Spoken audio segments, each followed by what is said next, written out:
gamers. It is I, a person who does very little, and I'm here to show you another map. I technically showed this on my YouTube a long time ago, but no one saw it.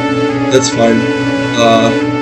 This is part of my bigger Before the Flood setting of prehistory with like fiction, myth, and hypothetical science and fake science and all that put together. And yeah, this is the Counter Earth. It's a planet called Clarion. You can see up here it says it's based on the Spillhouse projection, which is a projection of the Earth trying to focus on the oceans instead of the lands, I guess. And I kind of use that to make the continents for this Counter Earth. If you don't know what a Counter Earth is, it's the idea that on the opposite side of the Earth, on the opposite side of the Sun from us, but with the same orbit, is another planet. Yeah. In terms of fiction, there's some Marvel in there because they have a Counter Earth. There's Benga from Evil East and Final Fantasy. There's Murlocs and Nakura, or fuck the crap the lobster people are called.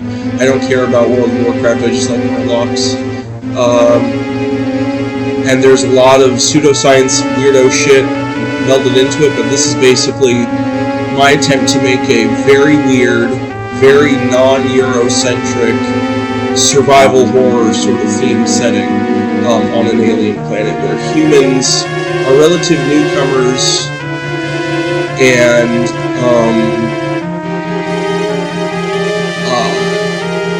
you know, they've only been here for like 20,000 years. We're talking Homo sapiens, about 60 or 70,000 years for the earlier species, the ugly, inbred, freakazoid, hunched over, almost Frazetta man, but like even more bestial than that. Sort of Wagas, which are very much inspired by Awash and your Bible. Sorry. But, yeah, this is basically just my way of making a setting that's sort of good for, I guess I would say, space fantasy Onimusha. So basically just Onimusha, but not in Japan, on a weird alien planet. Is the best way I can describe it. Really, it's mainly my attempt at making a setting that is inspired by both Morrowind and Tecumel, or however you want to say that. Although I'm not a linguist, so I can't make convincing languages. I can only make up semi-convincing words. But I'm also not a Nazi, so I have that over the guy who made Tecumel, so but anyways, yeah, this is basically a continent or a planet that is mainly inhabited by non-placental mammals. That's the animals and the people, right? There's bug people, there's alien people, there's salamander people, there's crab people, there's all sorts of weird people and weird creatures, but there's very few mammals that give live birth, and humans are one of them. Yeah, kind of the tech level that this planet is at is broadly early medieval, late Renaissance, although that comes with some caveats. This is sort of like this, and sort of the stuff, less so over here, but definitely like the stuff to the east and west of this region called the Riverlands is like at least somewhat known to the people of the Riverlands, which is this big region here, right? It's these huge peninsulas and bays and rivers and seas. That's why this is called the Near Seas. That's from the perspective of the many ethnic groups that live in this region, where countless empires have risen and fallen. Of course, like I said, the humans are the new people. The ancient race, the sort of elves of this setting, are the Salamanders. And by Salamanders, I don't mean D&D Salamanders, I don't mean like fire lizards, I mean amphibians that crawl on all fours. They're not humanoid, they're not usually bipedal, and when they are, They're bipedal because they run like geckos, because there are specific species of them. But they are not, they're perfectly sapient. They're just as intelligent and capable of all that as humans. And they come in many species. And they're sort of the main indigenous people of the Riverlands before any of the humans came. And then also very ancient are many other races, like the hermit crabs, which are these giant, alcoholic merchant crabs that just plunder the ocean's floor and like the land as well for loot to sell out of their big hermit crab shells, so that they can feed their kind of alcoholic, promiscuous, polyamorous crab collectives, their communes out in the wild, so they can get drunk and have crab sex. And there's a lot of other ones too. The realm of the Hellbirds, that's basically, there's a specific enemy in D&D that I really like, because it's just a completely sapient, absolutely not humanoid stork. It's basically just a giant bird. And it's not like an eagle or anything like that, or a vulture. It's just a big stork, and it's just sadistic, and it just wants to torture you to death. And for some reason, I really like that, so I ripped that off. The Hellbirds, or just whatever those guys are called in D&D. Sea snake demons. So these are a bunch of these aren't actually demons. These are just sea snakes that can go on land and have arms, and they float around in coral fortress ships. And the reason they're called sea snake demons is people think they're demons because they're so evil, but they're not. They're just snake people, but they're also usually pretty evil. There's probably some of them that aren't, but you know, their culture is pretty fucked up. Raptor pirates. That is raptor pirates with flintlock pistols and arquebuses and shit from Aashi, which is this human empire. They're basically like the Nazis mixed with Southeast Asia, mixed with Imperial Japan, mixed with China. Just like, they just invented the Matchlock, and so they're like, cool, everyone else only has like handguns from the Middle Ages and fire lances. Let's go kill a bunch of people. So they're not very nice people. And they've armed a bunch of raptor pirates to destabilize the rest of the world so that they can invade all of them, because they're really nice people. They're extremely nice and very definitely not racist, definitely not racial supremacists, definitely not one of those guys. Definitely not gonna Aashi is a cool place. So it was like a sort of Byzantine Empire type thing, which I just take to mean, you know, it was the remaining half of a once larger empire that still made it into the latter day, and then that has fallen into multiple splinter states, right, kind of like the Latin states and the post-Byzantine era. And these guys do not look anything like most Byzantines. They're like, this isn't a great word, but pygmies, right? They're short, black people. They're not a different species or anything. They're literally just, you know, like on average, they're like 4 feet tall, right? And they ride on giraffes, which are one of the rare placental mammals of this planet. They have giraffes with these bigger horns and longer kind of curved horns than we see on Earth. And they ride on them, they armor them, and they lance people, right? They're like giraffe riders and all. So hand crabs, those are crabs that are shaped like hands. They're real creepy. And when people see them from a long part away, they're like, is that the giant hand of like a skeleton? And they're like, no, that's a hand crab. You have to stay away from them or I'll eat you. Yeah, and they mine gold. This is a bunch of anime people. This is a semi-egalitarian sort of Holy Roman Empire. But presumably much more Southeast Asian and Pacific Islander themed than Holy Roman Empire. Where my campaign's going to take place. It's going to be real spooky. Yeah, a couple of Salamander states, you know. You've got like these black sort of mud puppy type salamanders up here. But obviously they're like the size of a human child, but they're still, you know, they still, you know, they hold tools and build cities and stuff. They just walk on all fours when they usually do. And then these guys are like spade-headed, blue striped salamanders. And then these guys are humans that are racist. And then this is the Pope for the main religion of Riverlands, Trinity. Although there's a lot of religions, and they're not mutually exclusive. Really, the further you get out from the Riverlands, and even into the interior of the continents, part of Palora, the more remote to these people it seems, and the more they're like, oh, that's fucking the land of myth and fairies, right? Because you can see the big two continents are Palora, of which this is sort of the most...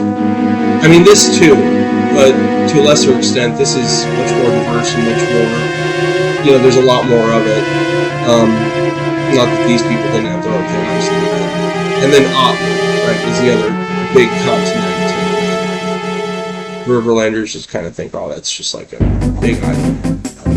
Sorry. I like when I tell YouTube to loop a song, and then it does, and then it says, no, we're not going to loop that. Thank you, YouTube.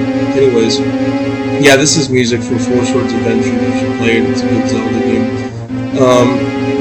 Although it's a weird Zelda game. It's very different.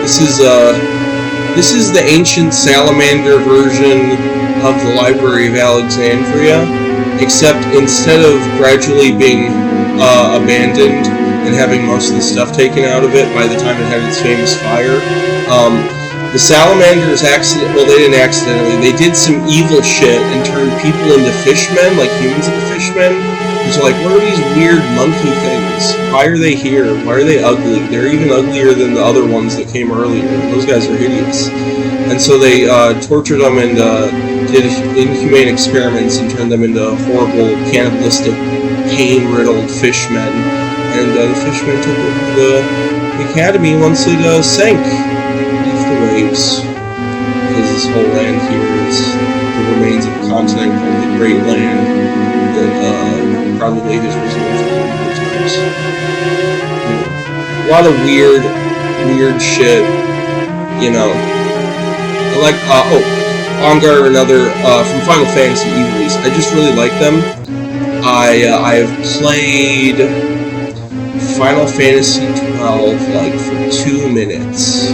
It's like, wow, those guys look cool. They look like if Jar Jar Binks was badass. And I even kind of like the Gungans. I don't really care for Jar Jar Binks. I just think the Gungans kind of look cool. It's okay if you disagree. But, certainly the Bonga are way cooler. And I just think they're neat. I think all the versions of them are neat. So they're on this planet. And, I already mentioned that, but yeah, they the North Coast. Obviously, the Riverlands has had a history of attempting to colonize both the North Coast and the Trade Sea, especially the Western Trade Sea, just across the continent from them. But usually, unlike our history, where colonizers always win and everything sucks dick, the colonists were like, no, get the fuck out of here, and they won, and then the disease spreading was edged. They edged the diseases. It wasn't as bad of a diet. So it was much better. So that's nice. That's nice for a horror setting. Everything nicer. Then you can just have the horrible crab beat your face off. And it's like, oh great. At least I have gender equality.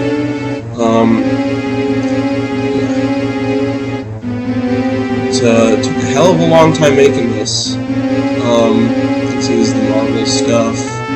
This is part of one of the... So this is part of the reason why the counter-Earth is called Clarion, because my setting's inspired by pseudo-history and pseudoscience. There was some guy, something Betharum, and he said that there was another planet that was named Clarion, and it was the counter-Earth. Really, he said it was behind the moon, which doesn't make any goddamn sense, but whatever. And so I've got, you know, good guy, Latino, really in this case it's Romance language humans that have actually been on this planet since it was created like hundreds of millions or maybe even billions of years ago. Although it's not the original counter-Earth, it's been replaced. I have added some weird stuff just based on art that I liked that made for interesting creatures, because I wanted headless men in this setting because they're really weird. So there's two kinds of headless men. There's the Wohas, which have like four like Oni-like tusks out of their relatively human-like belly mouths, and have regular human-esque eyes in their chest, and they're just hairy and headless. And then there's the Yajits, which seem like they're related, but they have like a giant like vertical gaping maw that they can like eat you in, and they have one eye that's really freaky, and they're way bigger. So this is kind of like, I often say, because this setting is mostly non-white people, that white people are like Bigfoot in this setting, but these guys are actually like Bigfoot. Just imagine Bigfoot without a head, his eyes are in his chest, and his mouth is in his belly, and that's what these guys are. They're really freaky. Drones are based on a piece of art I found, and they're basically just aliens that kind of look like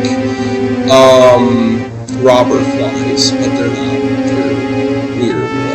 Altea was like a pseudo-Maori sort of Roman Empire analog that fell, who knows when, probably a long time ago.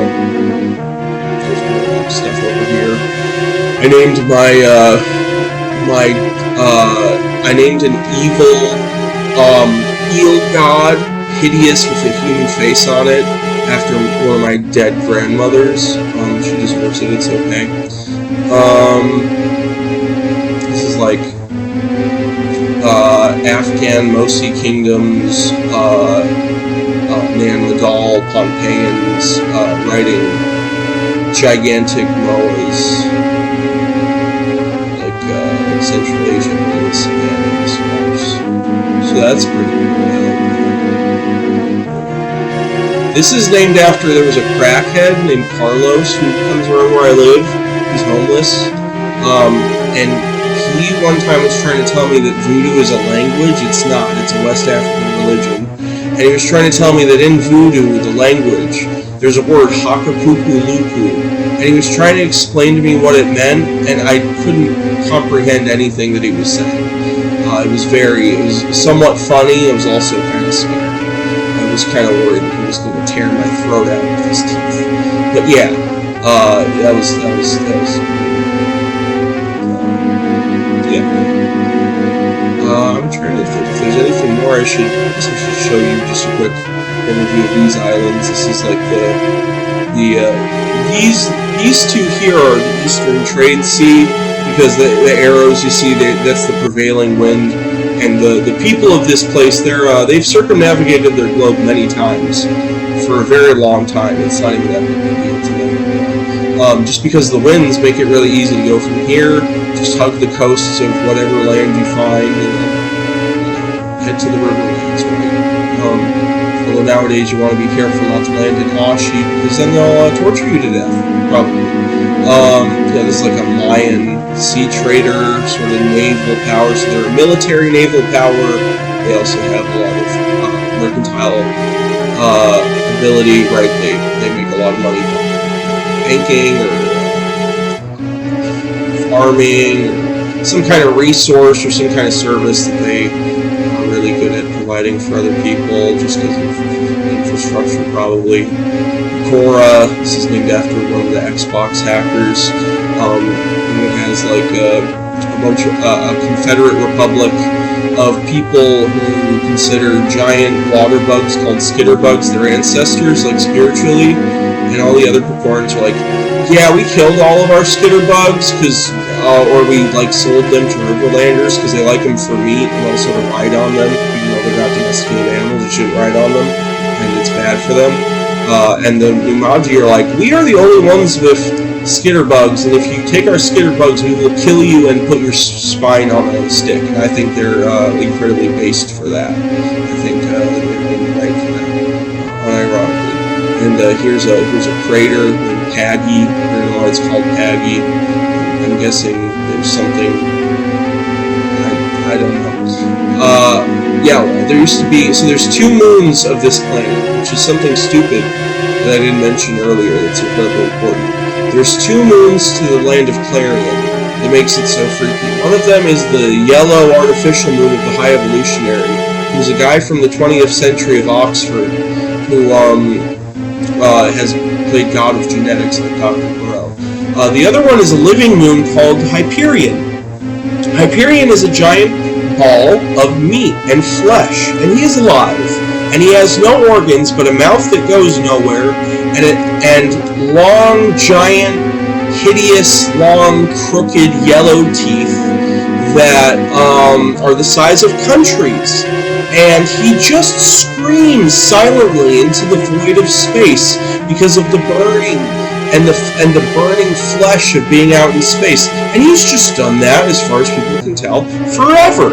And he's always facing the planet, right? He is tidally locked. His face is always... He doesn't have eyes, he doesn't have any organs other than just, like, obscene, hideous, like, mangled, burnt, like, flesh and, like, glassy, flat, slippery planes of, like, calluses and all sorts of weird, gross skin stuff. But he doesn't have, like, any dinglings or a butthole or anything like that. He doesn't seem like he's a species. It's like... Who is this guy? Why is he here? Why is he a moon? Was he born a moon? Are there more? You don't know. No one knows. The myths of the planet say he was cursed to be the moon and to burn forever in the scorching heat of the night sky. But nobody really knows, and they'll never know. Isn't that fun? You know, and so this was another moon that used to exist during what they call the Fifth Root Race, because the Riverlander people are like theosophists, so they think, oh, there were different species of people that controlled the Earth at different ages, which is racist in real life, but in fantasy it's speciest instead, because of course the Salamanders like, well, we were, of course, we either are the current root race or we were the root race before Homo sapiens took over. The Wagas were the hideous inbred cavemen weirdos. They're like, oh yeah, we were the root race, and everyone else is like, no, you're ugly. You know, the hermit crabs don't seem to care too much, but some of them think they were the root race. Some humans on Clarion think that only their ethnicity is the root race, like a lot of the people, all the people running Aashi Empire. You know, definitely people in Whole Kingdom. Oh, definitely. Those guys are very jingoistic. But, you know, the Riverlands is a big place, and so there's a lot of people like, it's just stupid, there's no root races. And actually, Asa Academy, depending on the time period, probably would have agreed, yeah, there's no root race, that's just an artificial construct by Salamanders. You know, people disagree on how many root races there were. Were there 12? Were there 13? Were there 10? Were there 11? Were there, you know, more than that? Were there less than that?